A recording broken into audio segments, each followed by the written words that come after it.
Good morning, Tiger. What's up? Hey, you guys are starting, excuse me, a stretch of 6 games in 12 days on Thursday. Um, how taxing is that going to be for you? Not just in the games, but just, traveling, trying to do your schoolwork at the same time and all that other stuff. And are you going to have to make any adjustments, like, maybe going a little bit easier in practice to kind of manage and handle it? So I honestly don't know. It's our first time doing something like this, I think. So I don't know what coach is gonna have us do, whether that's, taper off practices or, not go as hard. But, this is new for me. So I'm just looking forward to playing all these games. I'm just really excited. And it's just what our schedule turned out to be. So I just gotta take it for what it is. Is it hard academically to, you're gonna have to travel a little bit extra and play basically every other day? Does that make it hard academically? Yeah, of course. But, we have great teachers here, great faculty. They work with us and it shouldn't be too taxing. A lot of the players get ahead on their work before we go on trips. So I'm not really too worried about it. Thank you. All right, other questions here for Tiger? Let's go to Sam Connon from SI. Hey, Tiger, how's it going? What's up? Not much. So Washington State, one of the better defensive teams in the Pac-12, especially on the perimeter and limiting three-point percentage. That's something that you guys were great at, shooting the three to start the year, but numbers have kind of tapered off. How challenging is that going to be to try to recover when you're going against a team where that's their strength? We just got to come ready to play. Honestly, we got good 3-point shooters. We haven't been shooting it the best at the moment, but we got guys working on it, and I'm ready to go into the game and hit big shots. But just credit to their defense. I guess they're gonna try to take us out of our 3-point stuff, keep us off the line, taking probably long twos, but we just gotta come prepared for that and knowing that that's what they're good at.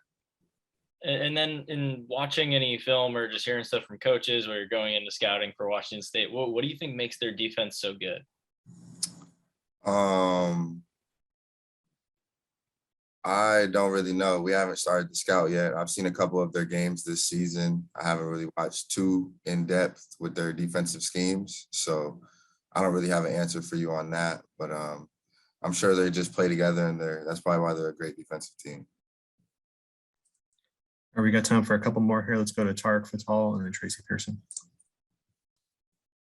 Hey, Tiger, I wanted to kind of piggyback off Sam's question. Like when there's a little downtime or you're at home or whatever, and there's a Pac-12 game on, do you generally watch it? Or do you sometimes I know you love basketball, but do you try and watch games or do you kind of maybe try and compartmentalize that and say, you know what, I'm not going to stay away from basketball for a day or something like that? How do you generally go about that? I say a little bit of both because being a student athlete can be overwhelming sometimes, but I watch this YouTube page called Matthew Loves B-Ball, I think, and they do condensed games. And so I'll just throw that on my TV on YouTube or something and just, watch the play-by-plays on that. Okay. And then my follow-up is Coach was kind of mentioning that, just the injuries, guys are banged up, guys aren't playing 100%. Is there a feeling of, I don't know if the word's uneasy for lack of a better term, but, in practice, maybe a guy takes a fall or something, hits the floor hard. Is there a little bit of everyone holding their breath? Like, man, not another injury. Is there a little bit of uneasiness with that? Would you say, or not quite? I feel like that's in every gym across the country. Like if someone goes down, regardless of who it is, you're going to be worried about them. So I wouldn't say there's anything extra, but we're just trying to get guys to 100% right now. We have a great trainers and people that are willing to help us. So I wouldn't say there's anything extra. It's just, we're trying to get guys healthy right now. Fair enough. Thanks. Yes, sir. All right, let's finish up here with Tracy. Hey, Tiger. What's been the main difference between the defense y'all played during that week of Arizona, Cal, and Stanford compared to, let's say, last week? What do you have to do as a team to get back to that kind of defense? I just say what coach always preaches. We just got to play with energy and effort. you know, you can control your effort on the court. You can't control whether the ball goes in or turnovers sometimes, but, you know, we can control our energy and effort. So we just got to start playing harder like we were in those games that you mentioned. How frustrating is it for you, say, if you're saying it's all energy and effort, to get like a week where the team doesn't play with energy and effort on defense? And why does that happen with such a veteran team? You say, how is it frustrating? Yeah, how is it frustrating for you?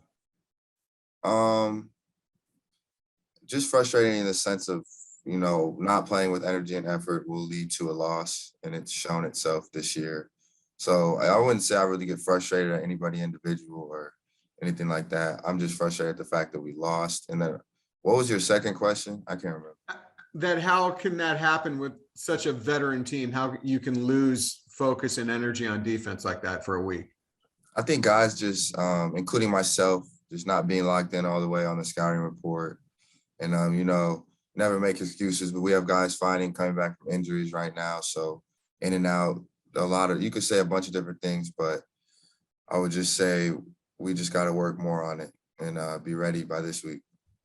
One last thing. What do you make of Jaime trying to play on those ankles? I mean, we know him to be a pretty tough guy, but that looks pretty challenging, to say the least. I mean, what's your impression of him trying to do that?